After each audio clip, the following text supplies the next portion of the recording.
So in this tutorial, I'm taking what we used in the previous tutorial to use the text tool, and I'm going to show you some different ways that you can add some cool text effects to your writing that you have here.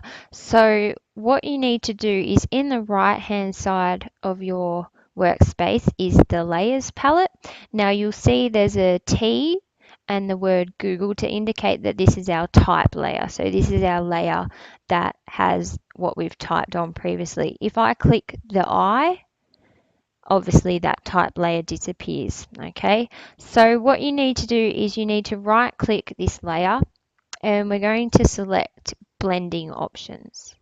Now a window will pop up with lots of different things down the side, as you can see, a bevel and emboss option, contour, texture, stroke, right down to a drop shadow. So you can play around with what these do and how they affect your type that you've put on your document. So I'm just going to show you quickly the drop shadow effect. Just so you get an idea of the things that you can do. So if you click on that drop shadow option and you select the menu item, you can see that it's already created a bit of a drop shadow.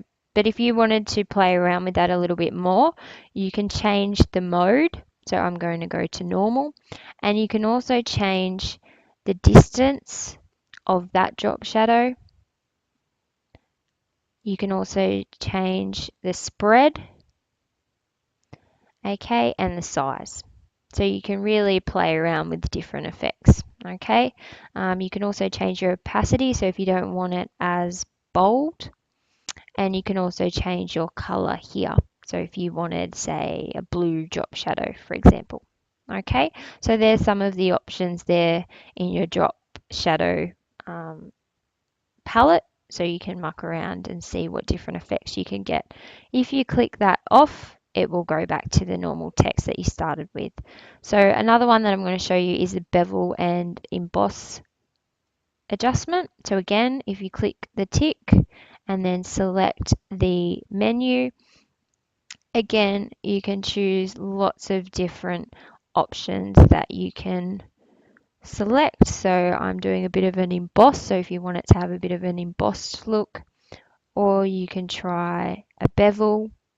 It's completely up to you. So again, you've got size and softening options as well as different techniques. So it's worth just playing around and seeing the different effects that you can get. Once you're happy with the edit that you've created, you just click OK, and that will set all of those edits in place.